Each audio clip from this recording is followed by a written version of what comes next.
Hello everyone, कैसे हो आप सब लोग। आई होप सब बहुत बढ़िया हो। This is your sir Aditya Wadhwa and I welcome you all. और आज हमें फाइनली अब हमारी यहाँ पर लड़ाई शुरू होती है।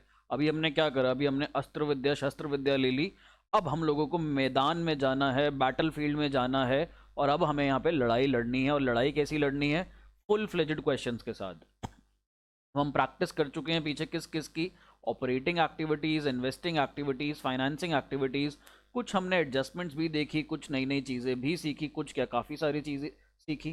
सर एक चीज़ का आपने ना शुरुआत की इंट्रोडक्शन वीडियो के आसपास कभी जिक्र किया था, बट उसके बाद उसका नाम आपने दोबारा नहीं लिया। एक आइटम थी, याद करो ऐसी कौन सी आइटम की मैं बात कर रहा हूँ, देखते हैं कौन गेस कर पाता है। तो कईयों के दिमाग में आ चुका होगा, कई अभी भी सोच रहे होंगे। तो बात हुई थी यहाँ पे चार चीज़ों की। क्या क्या? Cash flow from operating activities, cash flow from investing activities, financing activities, और चौथा क्या था हमारे पास? चौथा था cash and cash equivalent. Sir उसके बारे में तो ना तो आपने उसकी ट्रीटमेंट के बारे में बताया, और ना ही आपने उसका अभी तक कोई जिक्र करा। तो आओ एक बार हमारी complete full fledged cash flow statement देख लेते हैं। आपकी बुक में भी बनी हुई है। प्लीज़ रिक्वेस्ट है, प्लीज़, चाहे जितनी मर्जी देर लग जाए, ये पूरी की पूरी स्टेटमेंट का ड्राफ्ट जो है आपको बनाना है। मैंने आपको इंडिविजुअली तीनों के फॉर्मेट्स बनवाए थे। तीन कौन कौन से? Operating, investing, financing. बट यहाँ पर हम लोगों को इसका पूरे का फॉर्मेट बनाना है। तो स्टार्टिंग विद, मैं यहाँ पर थोड़ा थोड़ा आप लोगों को बताता हुआ चलूँगा। तो अगर मैं यहाँ पे स्क्रॉल करूँ नीचे, तो ये हमारी पूरी कैश फ्लो स्टेटमेंट है। हाँ, इतनी बड़ी होती है और हमें इतनी बड़ी बनानी है। पहले एक बार इसका फॉर्मेट बना लो।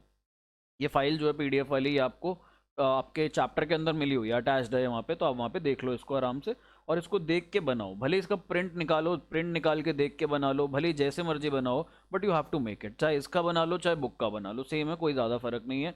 इसमें थोड़ा कंटेंट कम है, बताता हूँ क्यों कम है, कहाँ कम है। तो starting with cash flow from operating activities, सबसे पहले हम लोगों को ये करना होता है। तो ऑपरेटिंग के अंदर सबसे पहले क्या लेते हैं? Net profit before tax and extraordinary items. और ये जाता कहाँ है? वर्किंग नोट में, मैंने आप लोगों को बताया था। और वर्किंग नोट में यहाँ पे तीन चीज़ें ऐड होती हैं, क्या क्या? डिविडेंड, हमारे पास प्रोविजन फॉर टैक्स, और ट्रांसफर टू रिजर्व। और यहाँ से डिडक्ट भी होती है एक चीज़। डिडक्ट क्या होती है हमारे पास? Income tax refund. और एक्स्ट्रॉर्डिनरी आइटम्स का भी हम कर लेते हैं कुछ कुछ। अगर कोई डेबिट हो रखा होता है एक्स्ट्रॉर्डिनरी आइटम, जैसे कि लॉस बाय फायर हो गया, तो उसको हम लोग यहाँ पे ऐड कर लेते हैं। और अगर कोई एक्स्ट्रॉर्डिनरी आइटम के बदले हमें क्लेम मिल गया, कोई कमाई हो गई, कोई क्रेडिट आइटम है एक्स्ट्रॉर्डिनरी, तो उसको हम लोग लेस कर लेते हैं। सर दिखा दो एक बार, लो नीचे मैंने वर्किंग नोट भी बनाया हुआ आप लोगों के लिए। तो सबसे पहले हम लोग नेट प्रॉफिट लेंगे। अगर गिवन है तो वेल एंड गुड, नहीं गिवन तो क्लोजिंग माइनस ओपनिंग बैलेंस। भाई पिछले साल हमारे पास इतना था, अब हमारे पास इतना है, तो हम यहाँ पे डिफरेंस कैलकुलेट कर लेते हैं हमारा। पता नहीं ऐसे लग रहा है वीडियो में बहुत ज़्यादा टैनिंग हो गई है, देखो टी शर्ट में, यहाँ पे वाइट वाइट, और नीचे आते आते एकदम हाथ डार्क हो जाता है।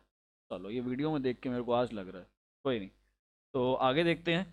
ट्रांसफर टू रिजर्व्स, फिर उसके बाद मैंने आपको बताया था रिजर्व में हम पैसा ट्रांसफर करते हैं, डिविडेंड देते हैं, प्रोविजन फॉर टैक्स, और साथ में एक्स्ट्रा ऑर्डिनरी आइटम अगर कोई डेबिट किया गया। डेबिट का क्या मतलब होता है? पीएनएल में डेबिट का मतलब होता है बेटा लॉस। अगर हमने एज एन एक्सपेंस दिखाया हुआ है कोई एक्स्ट्रा ऑर्डिनरी आइटम, या फिर हमने एज अ लॉस दिखाया हुआ है, तो यहाँ पर हमको उसका ध्यान रखना पड़ता है।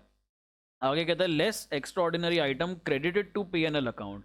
तो जो हम, अगर हमने कोई क्रेडिट करा है पीएनएल अकाउंट में एक्स्ट्रा ऑर्डिनरी आइटम, कोई इनकम आई है जो कि हमें नहीं लेनी चाहिए थी, जो कि हमारी कमाई का पार्ट नहीं है, तो हमें उसे यहाँ से लेस करना पड़ता है। और हमारे पास income tax refund.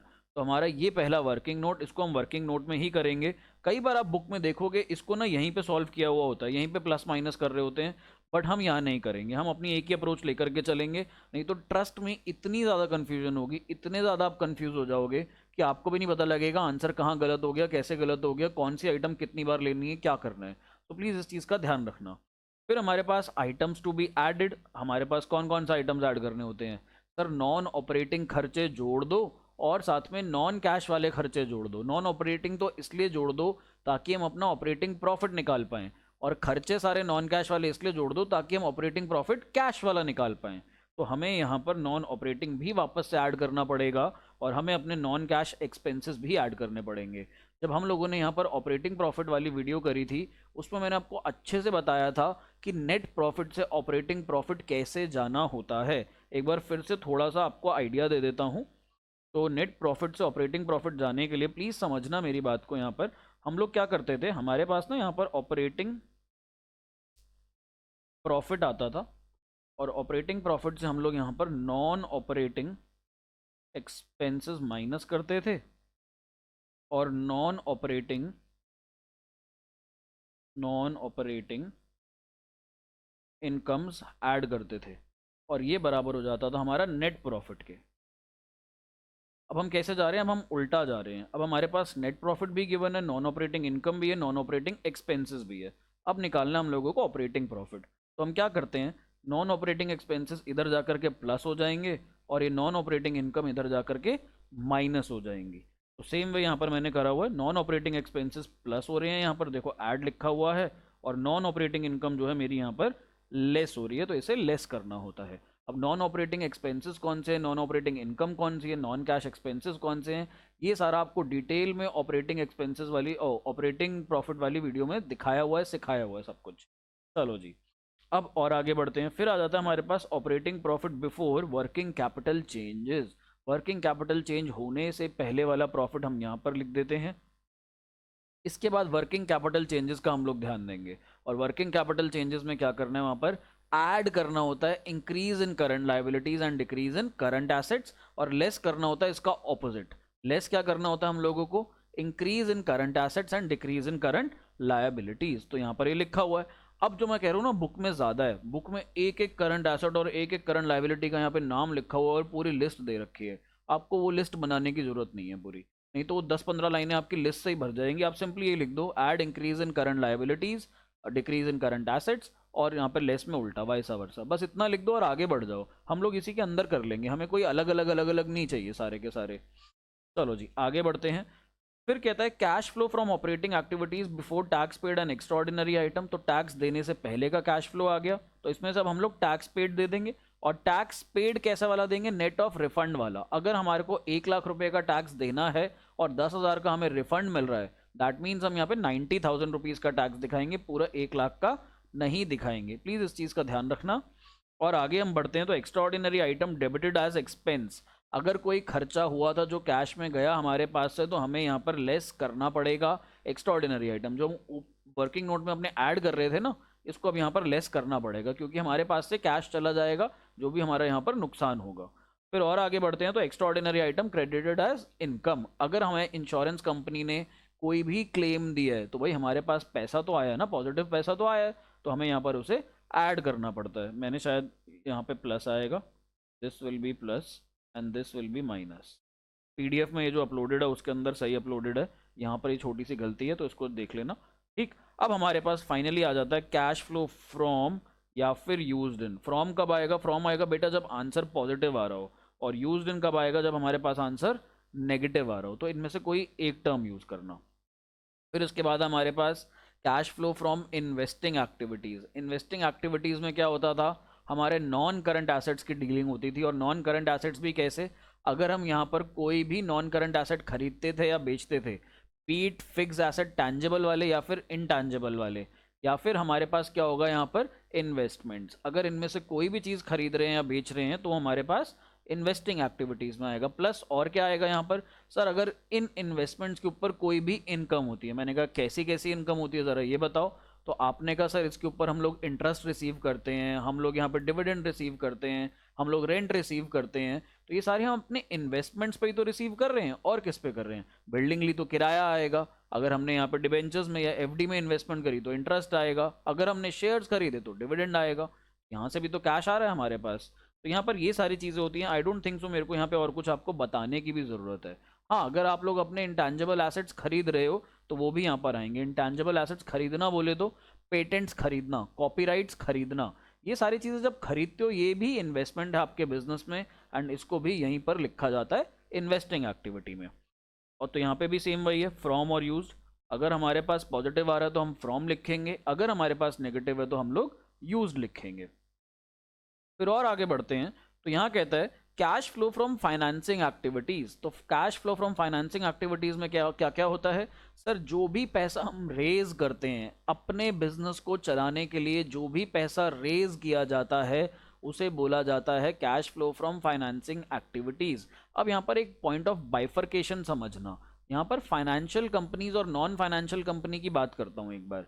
Financial company अगर लोन ले रही है सिर्फ और सिर्फ आगे देने के लिए, लोन लेना देना फाइनेंशियल कंपनी का काम होता है, अगर तो वो सिर्फ इस पर्पस के लिए लोन ले रही है ताकि आगे दे सके, इसी लोन को आगे पास ऑन कर सके, तब वो लोन हमारा ऑपरेटिंग एक्टिविटी का पार्ट है। लेकिन अगर वो फाइनेंशियल कंपनी अपने आप को चलाने के लिए यहाँ पर मार्केट से पैसा उठा रही है, रेज कर रही है, तो वो हमारे पास फाइनेंसिंग एक्टिविटी का ही पार्ट बनेगा। प्लीज इस चीज का ध्यान रखिएगा। तो यहाँ पर हमारे पास proceeds from issue of shares and debentures, कैसे शेयर्स, प्रेफरेंस, इक्विटी, दोनों, इनके ऊपर कोई भी डिविडेंड दिया हो, इनके ऊपर कोई भी इंटरेस्ट दिया हो, प्रीमियम दिया हो रिडेम्पशन के टाइम पर, सारी चीज़ें यहाँ पर आती हैं। और जब भी हमारे शेयर्स बढ़ेंगे तो हम ध्यान रखेंगे सिक्योरिटीज़ प्रीमियम का, कि अगर हमारा सिक्योरिटीज़ प्रीमियम भी बढ़ रहा है तो हम यहाँ पे शेयर्स की वैल्यू उसी अमाउंट से बढ़ाएंगे। मानो मेरे 1 लाख से शेयर्स बढ़े और 10,000 से सिक्योरिटीज़ प्रीमियम बढ़ा, तो मैं यहाँ पर proceeds from issue of shares दिखाऊंगा 1,10,000 का। ये क्वेश्चंस में आते रहेंगे तो मैं आपको समझाता रहूंगा, इसे चिंता करने की जरूरत नहीं है कि सर अभी आप बता रहे हो हम भूल जाएंगे। भूलने वाले मैं काम कराऊंगा ही नहीं आपसे। अभी हम लोग क्वेश्चन करने वाले हैं ना आज फुल फ्लेजेड, तो उसके अंदर आपको देखना कोई दिक्कत नहीं आएगी। Repayment of loan, share issue expenses, proceed from buy back of shares, मतलब जो पैसा देना पड़ता है, तो यहाँ पे भी हमारे पास या तो पॉजिटिव आएगा आंसर या फिर हमारे पास नेगेटिव आएगा कैश फ्लो, इन दोनों में से कोई एक आएगा। अब यहाँ पर भी हमारे पास आ गया सर तीनों एक्टिविटीज से आंसर आ तो गया, अब क्या करें। एक बात बताऊँ यहाँ पे राज की, एक बहुत अच्छी बात बताऊँ, आप अपना आंसर चेक कर सकते हो आपने सही करा है या गलत करा है। सर कैसे चेक कर सकते हैं, मैं कहता हूँ हम चेक क्या कर रहे हैं यहाँ पे, हम देख क्या रहे हैं, हम देख रहे हैं साल भर में हमारे पास कितना कैश आया या गया। तो यानी कि हम बेसिकली देख क्या रहे हैं, हम यहाँ पर देख रहे हैं इंक्रीज या फिर डिक्रीज, इंक्रीज या decrease in cash and cash equivalents. हम लोग यही देख रहे हैं, साल भर में यही देखना चाह रहे हैं। क्वेश्चन में आप लोगों को बैलेंस शीट की फॉर्म में दे रखा होता है क्वेश्चन, और बैलेंस शीट में आप लोगों को पता है कैश और बैंक का बैलेंस और कैश एंड कैश इक्विवेलेंट्स का सबका बैलेंस गिवन होता है। अगर मैं कहूँ आप अपना ओपनिंग बैलेंस उठा लो क्वेश्चन से, opening balance of cash and cash equivalents, ये हमें क्वेश्चन में मिल जाएगा। कैश एंड कैश इक्विवेलेंट्स का बैलेंस बैलेंस शीट में मिल जाएगा, कहाँ पे, करंट एसेट्स के हेड में। अब इसके अंदर अगर आप इंक्रीज डिक्रीज ऐड कर लो कितना हो रहा है, तो आप लोगों को किसके बराबर होना चाहिए, closing balance of cash and cash equivalents, closing balance of cash and cash equivalents, ये इसके बराबर होना चाहिए। तो यहाँ पर हमारे पास हमारा आंसर आ जाएगा, हम चेक कर लेंगे। भाई अगर ओपनिंग बैलेंस मेरे पास 1 लाख रुपए है और साल भर में मेरा कैश इंक्रीज हो रहा है 50,000 से, तो मेरा क्लोजिंग बैलेंस जो है बैलेंस शीट में गिवन होना चाहिए कितना, 1,50,000 का। तो कैश एंड कैश इक्विवेलेंट जो हमने छोड़ा था उसको अब हम करेंगे।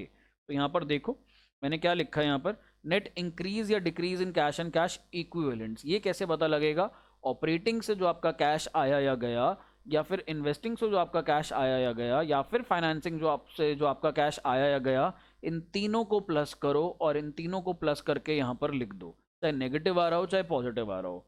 फिर आप इसके अंदर ऐड करोगे अपना opening balance of cash and cash equivalents. और कैश एंड कैश इक्विवेलेंट्स में 5 चीज़ें, कैश जो बिल्कुल लिक्विड है, और बैंक में जो आपका पैसा पड़ा है, short term deposit, current investment और मार्केटेबल सिक्योरिटीज। अब प्लीज एक चीज का यहाँ पे ध्यान रखना, सिंस आप शॉर्ट टर्म डिपॉजिट्स यहाँ पर ले रहे हो, आप यहाँ पर अगर कैश को और बैंक को यहाँ पर कैश एंड कैश इक्विवेलेंट्स में ले रहे हो, तो ऊपर ऑपरेटिंग एक्टिविटीज में इन्हें करंट एसेट्स और करंट लाइबिलिटीज में कुछ भी मत लेना। यहाँ पर हमारे पास चाहे शॉर्ट टर्म डिपॉजिट हो, चाहे मार्केटेबल सिक्योरिटीज हो, चाहे करंट इन्वेस्टमेंट्स हो, इन सबको रिक्वेस्ट है प्लीज़ इसको करंट एसेट्स के अंदर मत लेना। ऊपर जहाँ पर आपने यहाँ पर सीखा था ये इंक्रीज या डिक्रीज इन करंट एसेट्स वाला कॉन्सेप्ट, ये वाले जो 2 चीज़ें हैं यहाँ पर इनको कंसिडर मत करना। भले ही ये करंट एसेट होते हैं लेकिन हम इनको यहाँ पे करंट एसेट की कैटेगरी में नहीं रख रहे, इनको हम नीचे लेकर के जा रहे हैं। आपका आंसर सही आ जाएगा, चाहे आप इसको ऊपर ले लो, ऊपर रख लोगे तब भी आपका आंसर ठीक आ जाएगा, फिर नीचे मत रखना। बट ये वाली अप्रोच फॉलो मत करना, इसमें मार्क्स कटेंगे आपके, इसमें आपका और एग्जामिनर का ऑपरेटिंग एक्टिविटीज का आंसर अलग अलग आएगा। सो प्लीज रिक्वेस्ट है आप लोगों से, जो भी आपके कैश एंड कैश इक्विवेलेंट्स के बैलेंसेस हैं, इन बैलेंसेस को आप लोग कहां पर लिखोगे, इन बैलेंसेस को आप लोग नीचे लिखोगे और इसको फिर आप करंट एसेट में नहीं लोगे, तो ये यहां पर आ जाएगा। तो जब आप अपने ओपनिंग बैलेंस में अपने साल भर के चेंज में ओपनिंग बैलेंस को ऐड करोगे तो आपका आंसर मैच करना चाहिए क्लोजिंग बैलेंस से। यदि ये मैच हो रहा है दैट मीन्स आपका आंसर एकदम परफेक्ट है और आपको यहाँ पे पूरे के पूरे मार्क्स मिल जाएंगे एग्जाम में। तो एक फुल फ्लेजेड बड़ा क्वेश्चन देखते हैं, आज करके देखते हैं क्वेश्चन कैसा आएगा। तो ये देखो भाई यहाँ पर ये रहा हमारा क्वेश्चन, कहाँ गया, ये रहा। तो क्वेश्चन काफ़ी बड़ा है, 2 शीट्स में मेरे को लेना पड़ा यहाँ पर। तो ये देखते हैं क्वेश्चन हमारे पास नीचे नोट्स टू अकाउंट्स दे रखे हैं, ऊपर बैलेंस शीट दे रखी है और नीचे दो एडजस्टमेंट्स हैं हमारे पास। जो भी एडजस्टमेंट्स हैं, एडजस्टमेंट्स के ऊपर एक बार हम लोग क्या लगा लेंगे सर, डॉट लगा लेंगे। तो हमारे पास एडिशनल लोन के ऊपर है, यानी कि लॉन्ग टर्म लोन, ये जो हमें लॉन्ग टर्म बोरोइंग्स में दिख रहा है, और साथ में टैक्स के ऊपर कुछ बोल रहा है, तो यानी कि प्रोविजन फॉर टैक्स रिलेटेड कुछ ना कुछ एडजस्टमेंट है यहाँ पर। तो लेट्स सी, क्वेश्चन शुरू करते हैं। कहाँ पर आया हुआ है, ये आ रखा है आपके Delhi and all India 2018 compartment में। तो कंपार्टमेंट वाला क्वेश्चन है, इससे पहले हमें वहाँ पे देखना पड़े, हम यहीं देख लेते हैं।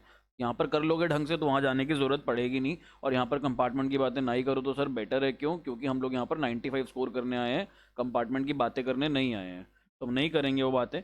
नीचे आप लोग ऐसे फॉर्मेट बना लो, मैंने खाली लाइन बनाई है, लिख लेते हैं यहाँ पर लिख लेते हैं, हेडिंग डाल लो यहाँ पर कैश फ्लो स्टेटमेंट। ये हमारे पास कैश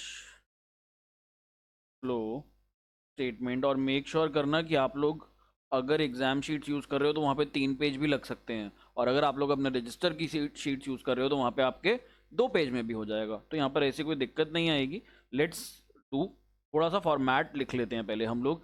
कोशिश करेंगे पहले हम फॉर्मेट बना ले, सो दैट ना एंड में पोस्टिंग करना रह जाए सिर्फ।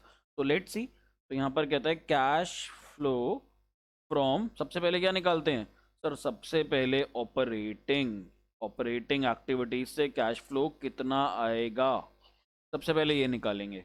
इसमें क्या चाहिए होता है सबसे पहले सर, सबसे पहले ये चाहिए होता है कितना माल, कितना रोकड़ा हम लोगों ने यहाँ पर कमाया।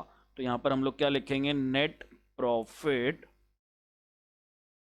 Before tax and extra ordinary items. Net profit before tax and extra ordinary item. Sir सबसे पहले तो ये बता दो कितना है। चलो जी, इसके लिए क्या करते थे हम लोग सर, इसके लिए तो हम लोग बनाते थे यहाँ पर वर्किंग नोट, तो इसको हम लोग वर्किंग नोट में देखेंगे। फिर हम क्या करते थे, फिर हम लिखते थे यहाँ पर आइटम्स टू बी एडेड। तो यहाँ पर आइटम्स टू बी एडेड, अंदाजे से ना यहाँ पर 4 5 6 लाइनें छोड़ दिया करो और फिर नीचे बढ़ जाया करो और नीचे लिख दिया करो items to be deducted.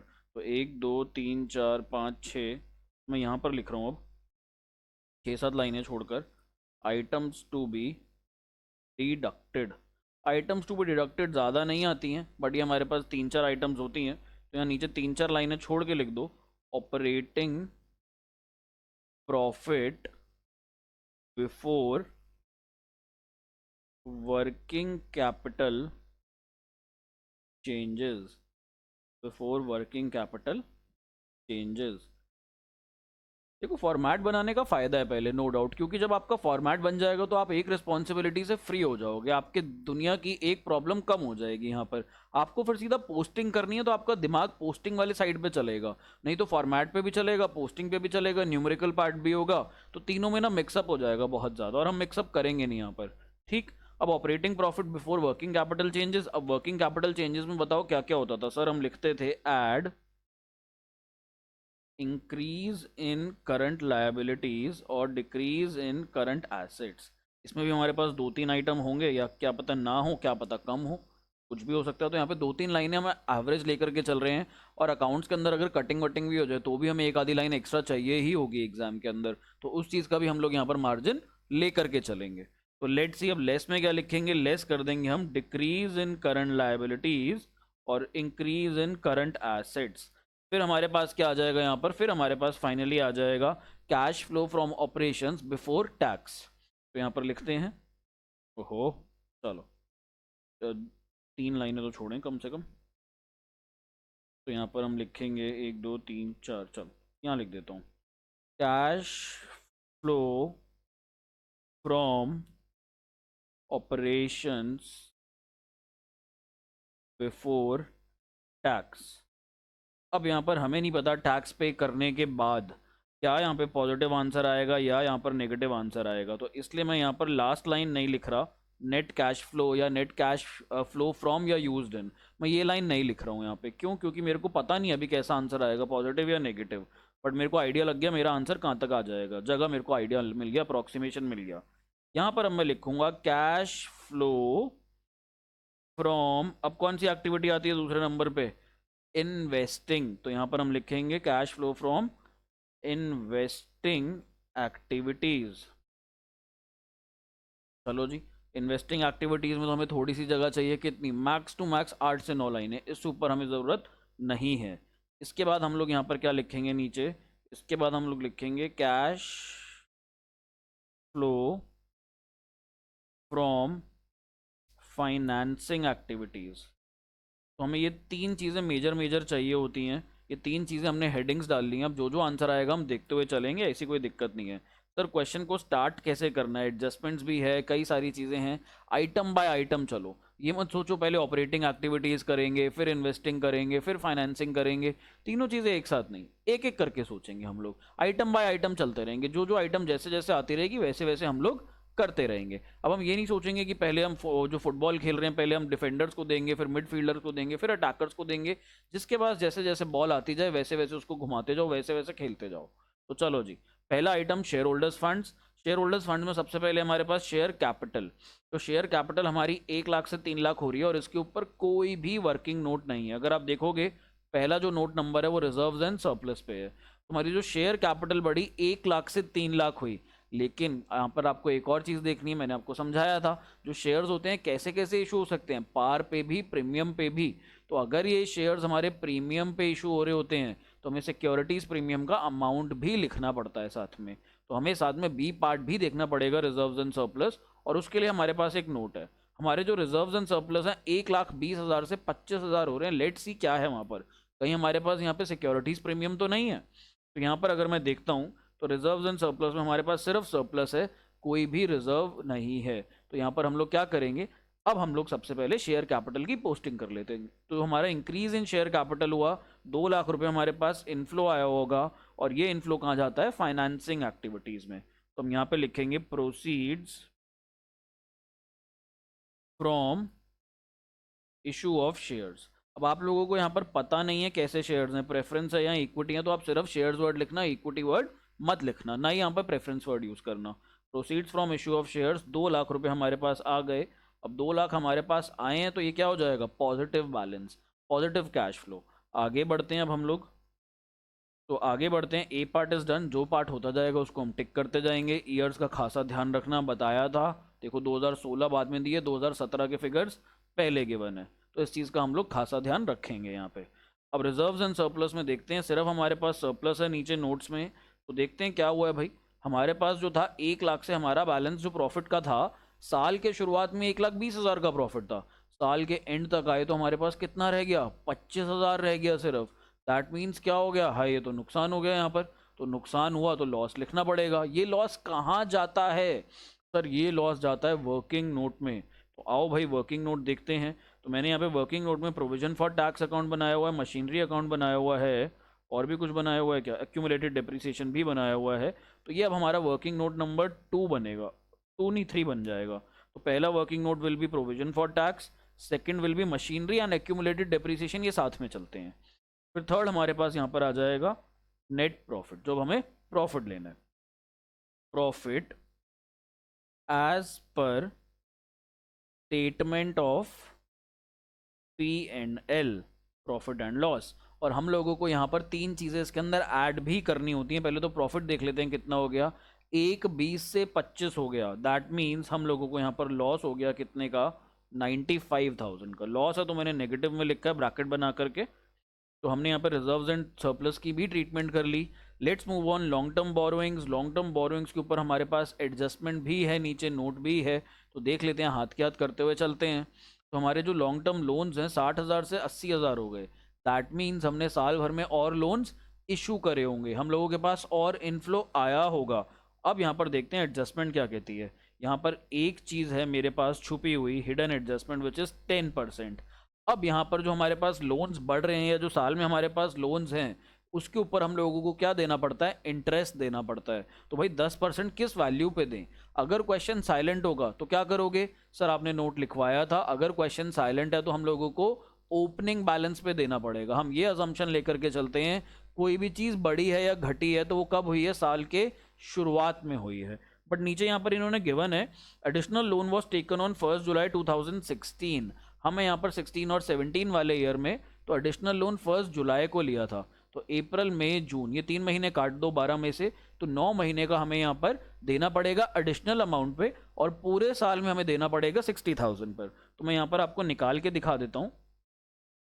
Interest on loan, इसको आप लोग वर्किंग नोट नंबर 4 बना लो, बनाना चाहो तो बना लो, कोई ऐसी दिक्कत नहीं है। तो जो 60,000 रुपये साल के शुरुआत में था, उसके ऊपर तो 10% पूरे साल का देना पड़ेगा, प्लस जो एडिशनल 20,000 हम लोगों ने इशू करा, उसके ऊपर हम लोगों को 9 महीने का देना है 10% के हिसाब से। आई होप ये समझ में आया, बहुत आसान था भाई। जो चलता आ रहा है लोन उस पर तो पूरे साल का दे दोगे, जो एडिशनल हिस्सा रेज करा उस एडिशनल हिस्सा पे कब तक दोगे, जितने टाइम तक वो हमारे पास साल में रहा। तो साल में वो 9 महीने रहा और शुरुआत वाला लोन पूरा साल रहा।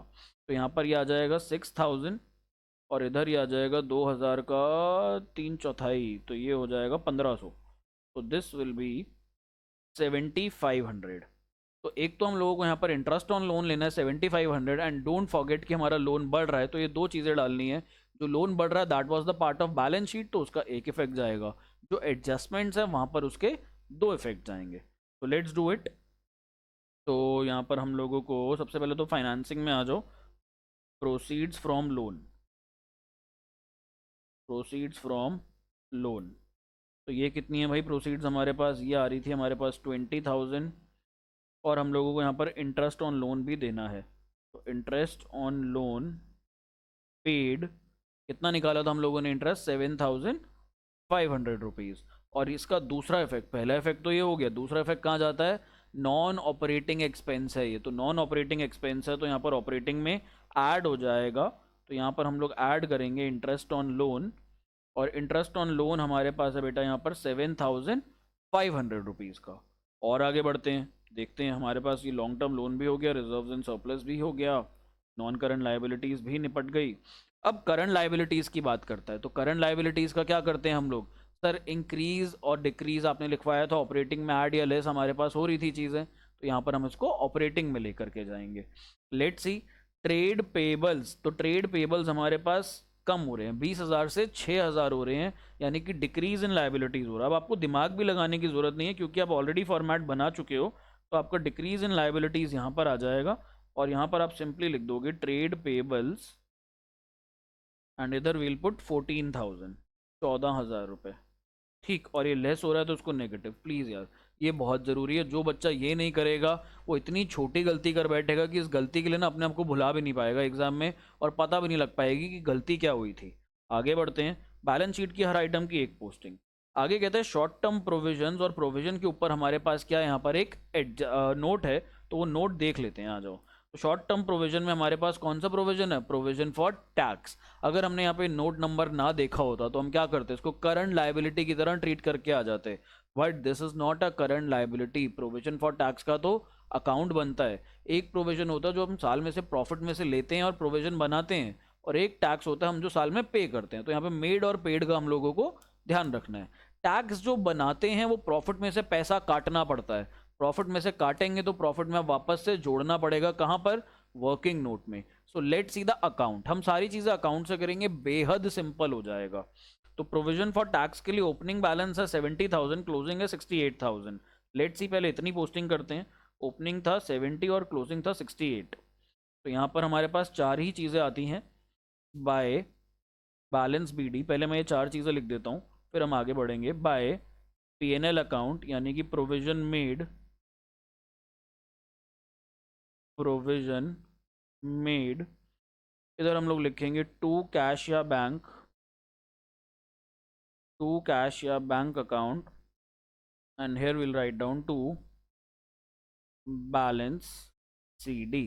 तो ये टैक्स पेड है, हमें ये दोनों चीज़ें चाहिए, प्रोविजन मेड और टैक्स पेड, ये दोनों चीज़ों में हमारा इंटरेस्ट है। दोनों में से अगर एक भी चीज़ मिसिंग हो गई तो हमारे क्वेश्चन में गड़बड़ हो जाएगी थोड़ी सी। तो देख लेते हैं कितना कितना आता है। ओपनिंग क्लोजिंग बैलेंस मेरे दिमाग से स्किप हो गया, कितना था, लेट सी कितना था, 70 और 68। तो ओपनिंग का भी ध्यान रखूंगा, क्लोजिंग का भी ध्यान रखूंगा। दिस इज 70,000, इधर इट विल बी 68,000। अब देखते हैं एडजस्टमेंट में क्या बोल रहे हैं भैया जी। तो एडजस्टमेंट में बोल रहे हैं tax of ₹53,000 was paid during the year. तो यहाँ पे 53,000, 53,000 का हमने टैक्स पे करा। तो तुम लोग बताओ कहाँ लिखूँ मैं यहाँ पर, इसको इधर लिखूं या एक्सेस प्रोविजन जो साल में बनाया इधर लिखूं? सर टू कैश या बैंक में लिखोगे ना जो भी हमने साल भर में टैक्स दिया, तो यहाँ पर 53,000 आ जाएगा, and this time this will be my balancing figure. तो बैलेंसिंग फिगर निकालते हैं यहाँ पर हम लोग, ये कितना आ जाएगा 68 और 53, तो ये हो जाएगा 70 में 50 जोड़ो तो 1 20 1 21, 1,21,000 if I am not wrong. तो हमारे पास दिस विल बी 1,21,000, ये भी इधर होना चाहिए 1,21,000, बट ये हमारे पास यहाँ पर बैलेंसिंग फिगर आ जाएगा 51,000। ठीक है ना मेरी कैलकुलेशन? बिल्कुल ठीक है। तो यहाँ पर अब हम लोगों को पोस्टिंग करनी है भाई, किन दो चीज़ों की? एडजस्टमेंट में था तो दो चीज़ों की पोस्टिंग होगी, ये वाला टैक्स ऑपरेटिंग में एंड में माइनस जो पे कर रहे हैं, और ये वाला टैक्स हमारे पास वर्किंग नोट में ऐड। तो इस टैक्स को मैं पहले वर्किंग नोट में ऐड कर लेता हूँ नीचे 51,000 को। तो यहाँ पर हम लिखेंगे ऐड प्रोविजन फॉर टैक्स। तो यहाँ पर इस 51,000 को हम लोग प्लस कर लेते हैं और अपनी ऑपरेटिंग एक्टिविटीज़ में जाते हैं, और ऑपरेटिंग एक्टिविटीज़ में हम लोगों को 53,000 टैक्स पे करना है। तो यहाँ पर मैं 53,000 पे कर देता हूँ। चलो जी ठीक। अब और आगे बढ़ें, प्रोविज़न भी हो गया।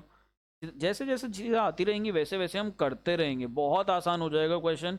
बट अगर आप पहले क्या करोगे यहाँ पर ऑपरेटिंग, फिर इन्वेस्टिंग, फिर फाइनेंसिंग, तो आप लोग फंस जाओगे, फिर डेफिनेटली आप लोगों को दिक्कत आएगी। मैं तो यही अप्रोच कहता हूँ सब बच्चों को कि एक एक आइटम को डील करते रहो, जिस पे एडजस्टमेंट है उसके डबल इफेक्ट डालते रहो। पहले पार्टनरशिप में आप लोग सीखते थे वहाँ पर कि जिन पर भी एडजस्टमेंट है उसे एंड में करेंगे, एनपीओ में भी यही सीखा था, जिस पर भी एडजस्टमेंट है उसे एंड में करेंगे। बट यहाँ पर एंड में नहीं करेंगे, यहाँ पर हम साथ साथ करते हुए चलेंगे, थोड़ी सी अप्रोच चेंज करेंगे। वहाँ पे भी एडजस्टमेंट के डबल इफेक्ट्स थे, यहाँ पे भी डबल इफेक्ट्स थे। Let's move on. तो एसेट्स में कहते हैं नॉन करंट एसेट, और नॉन करंट एसेट पे हमारे पास क्या नोट नंबर है, तो हम नोट देखते हुए चलेंगे। तो हमारे वैसे कैसे हो रहे हैं नॉन करंट एसेट, बढ़ रहे हैं हमारे पास। लेट्स सी नोट में क्या बोलता है। तो मशीनरी और एक्यूमुलेटेड डेप्रीसिएशन है। देखो चाहे इनके ऊपर एडजस्टमेंट हो चाहे इनके ऊपर एडजस्टमेंट ना हो, हमें हमेशा इनके अकाउंट्स बनाने ही बनाने हैं। एवरी टाइम मेक श्योर कि आप इनके अकाउंट्स बनाकर आ रहे हो, क्योंकि इनमें कई बार बैलेंसिंग फिगर्स आते हैं। मैं अभी सिखाता हूँ क्या होता है उसके अंदर। तो यहाँ पर पहले मशीनरी अकाउंट देखते हैं। 215 से 384 हो गई साल में, तो 2,15,000 से ये इसका ओपनिंग बैलेंस 2,15,000, और यहाँ पे 384। मैं बैलेंस भूल जाऊंगा इसलिए मैंने पहले बैलेंसेस लिख लिया, अब मैं बैलेंस BDCD लिख दूंगा इसके आगे। टू बैलेंस BD, और इधर हम लोग लिखेंगे बाय बैलेंस CD। तुम्हारे पास बैलेंस BDCD आ गए यहाँ पर। अब हम लोग अक्यूमुलेटेड डेप्रिसिएशन का भी लिख लेते हैं बैलेंस। क्या क्या है 23 और 48। तो यहाँ पर लिख लेते हैं 23 और 48। इसका ऑपोजिट साइड आता है, इसका इधर आएगा बैलेंस BD 23,000, और हमारे पास यहाँ पर क्लोजिंग बैलेंस है टू बैलेंस CD 48,000। अब देखना ज़रा, क्या हमने साल भर में कोई मशीनरी खरीदी बेची? सर पता नहीं खरीदी बेची। आप बैलेंसिंग फिगर निकालो ना सिंपली। जब कोई एडजस्टमेंट नहीं है, जब कोई ट्रांजैक्शन नहीं है इससे रिलेटेड, तो आप सिंपली यहाँ पर क्या निकालो? Balancing figure. सबसे पहले हमेशा बैलेंस करोगे किसको? अक्यूमुलेटेड डेप्रीसिएशन अकाउंट को। तो यहाँ पर हमारे पास टोटल आ रहा है 48,000, तो हमें ज़्यादा वाला लिखना होता है।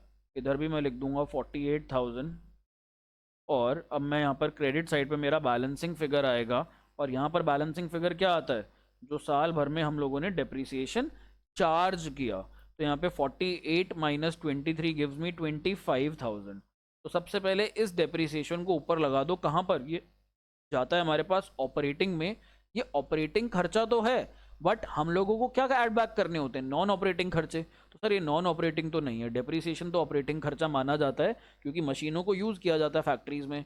और हमारे पास क्या ऐड बैक करना है? Sir non cash expense. तो ये नॉन कैश एक्सपेंस का पार्ट है यहाँ पर। तो यहाँ पर हम डेप्रीसिएशन को भी ऐड बैक कर देंगे, और डेप्रीसिएशन हमारे पास है यहाँ पर 25,000, 25,000 रुपीज़।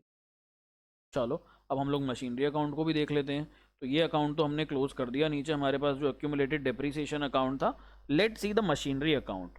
तो मशीनरी अकाउंट में हमारे पास क्या बैलेंसेस हैं? देखो डेबिट साइड पे कम की फिगर है, क्रेडिट साइड पे ज़्यादा की फिगर है। इसका मतलब मशीनरी साल भर में बड़ी है, और बड़ी कैसे है? यहाँ पर हमने खरीदी होगी। तो इधर will write down to cash या बैंक अकाउंट, और अब हम यहाँ पर टोटलिंग कर लेते हैं।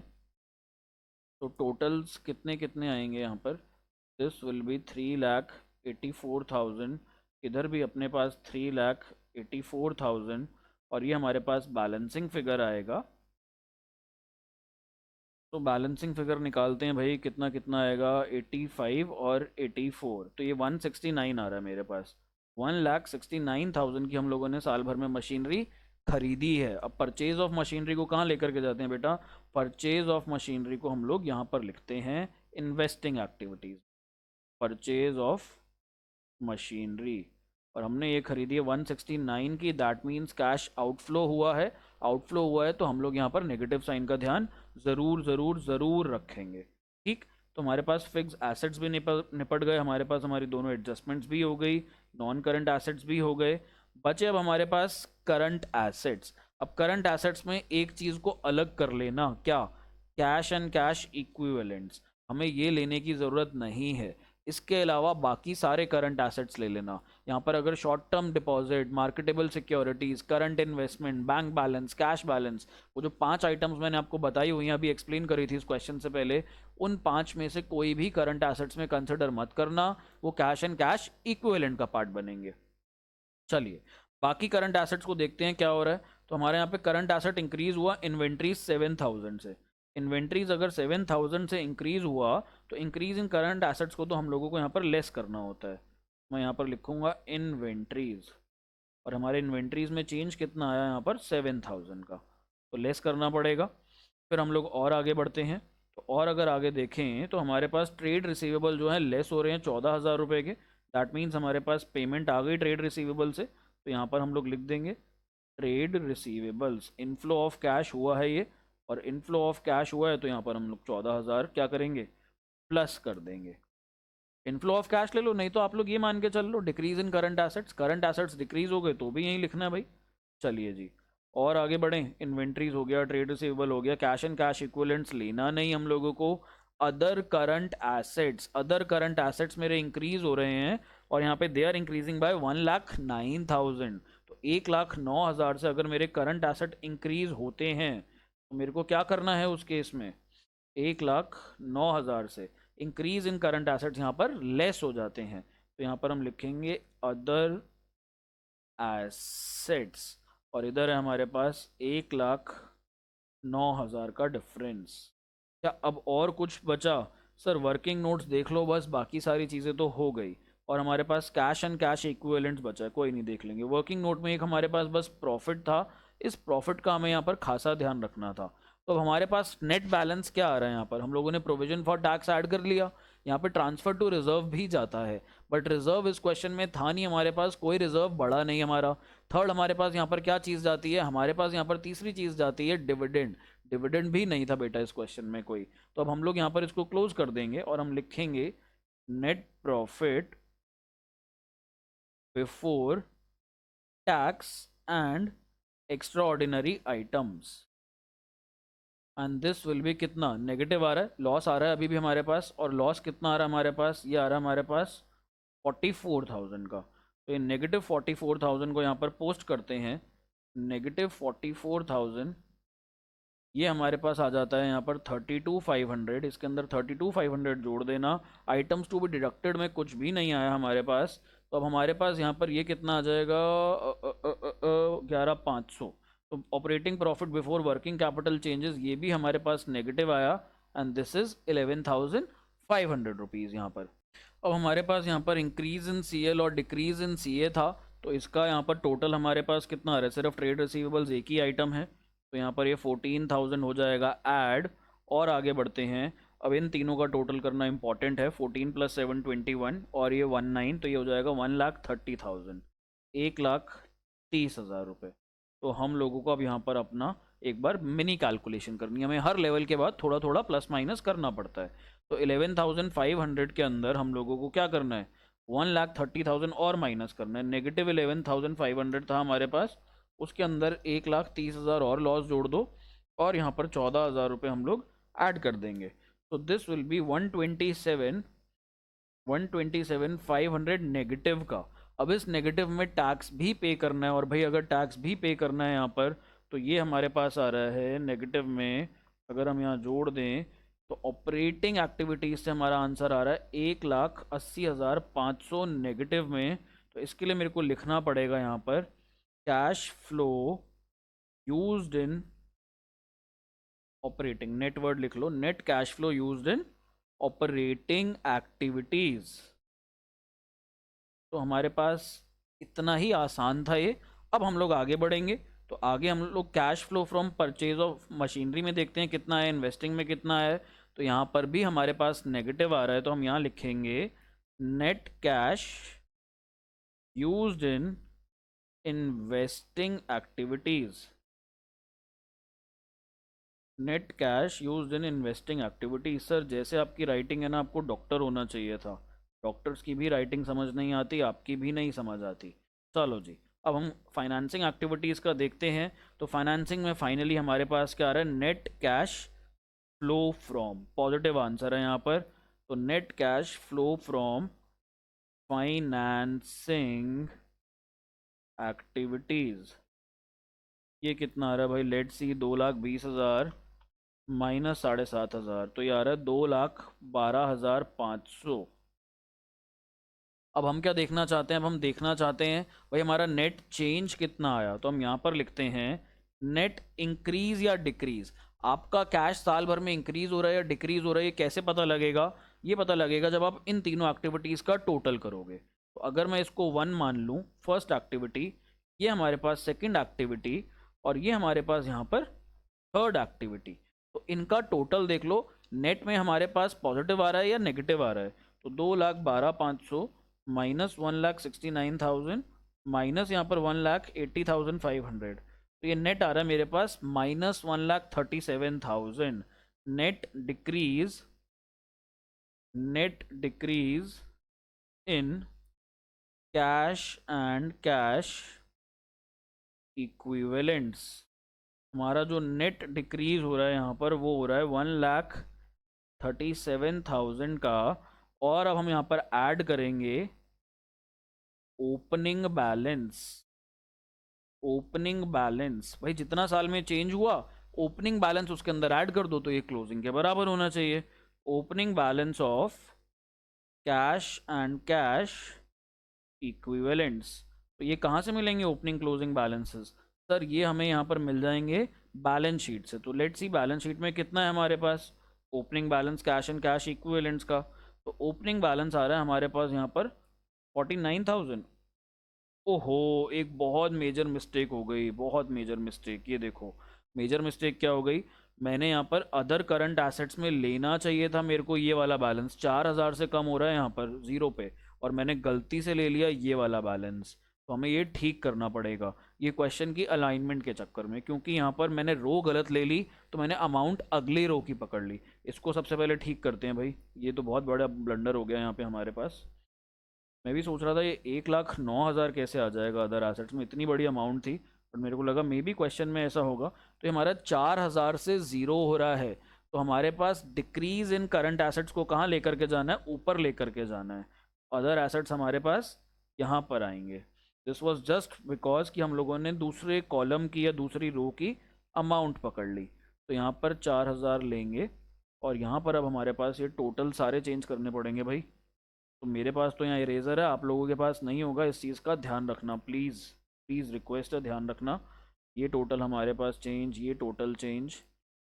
चलो जी देखते हैं कितना कितना चेंज आता है हमारे पास। चलो, तो इधर आ जाएगा 18,000, इधर 21,000 माइनस, तो नेट में 3,000 माइनस हो रहा है, तो ये हो जाएगा हमारे पास 14,500 नेगेटिव में, और नेगेटिव में 14,500 if I am not wrong. इसके बाद हम लोगों ने टैक्स पे किया था, और टैक्स कितना पे किया था यहाँ पे हम लोग देख लेते हैं अपने वर्किंग नोट में।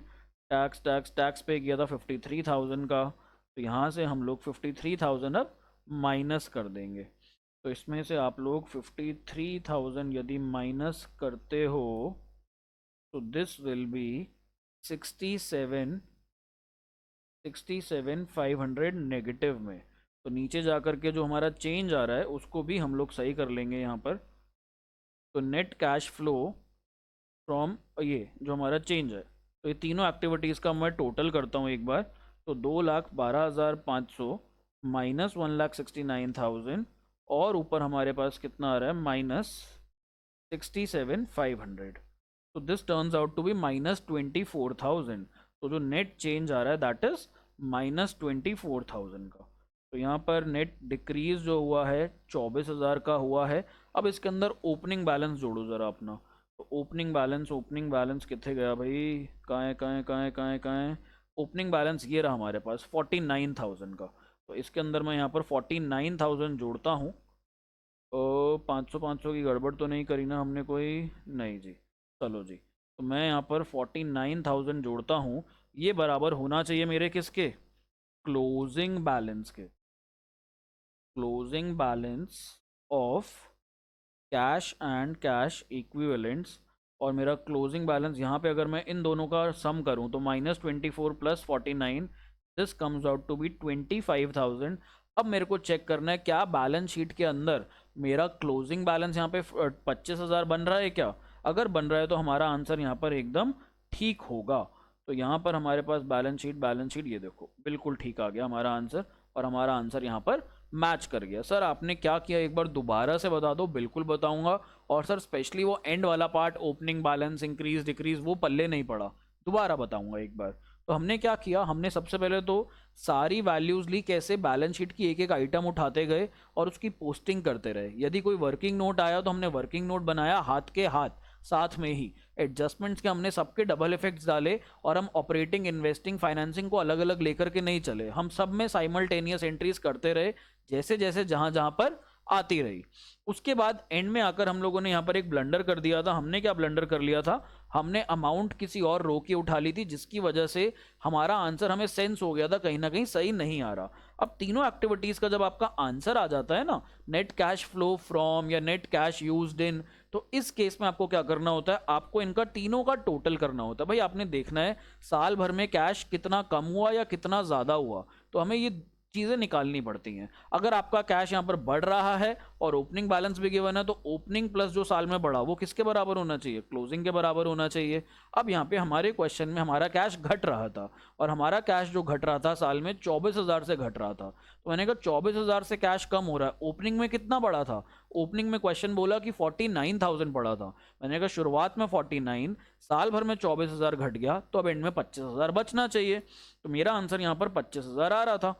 जब मैंने अपनी बैलेंस शीट में कैश एंड कैश इक्विवेलेंट्स का क्लोजिंग बैलेंस चेक किया, तो वहां पर भी it was 25,000। So that means मैंने जो यहाँ पर सॉल्व करा ये एकदम ठीक है, ये बिल्कुल सही है। So that's how we do it. End में हम लोगों को बस तीनों एक्टिविटीज का टोटल करो, उसमें ओपनिंग बैलेंस जोड़ो, और यदि वो तुम्हारे क्लोजिंग के बराबर आ रहा है दैट मीन्स तुम्हारा आंसर एकदम ठीक है। That's how you check it. तो अभी तो एक ये क्वेश्चन था जिसके अंदर दो छोटी छोटी सिंपल एडजस्टमेंट्स थी। आने वाली वीडियोस में क्या होगा, आपको हर वीडियो में सिर्फ एक क्वेश्चन कराया जाएगा फुल फ्लेजेड, जिसके अंदर तीन चार एडजस्टमेंट्स होंगी, और हम देखेंगे कैसे कैसे क्वेश्चन अपने रंग रूप बदलता है। ये यहाँ पर गिरगिट की तरह अपनी चाल बदलेगा, गिरगिट की तरह अपने रंग रूप बदलेगा। कई सारी एडजस्टमेंट्स आएंगी हमारे पास, और कई तरीके की नई नई चीज़ें आएंगी। So I will see you in the next video. I hope आपको ये समझ में आया। Bye bye, take care.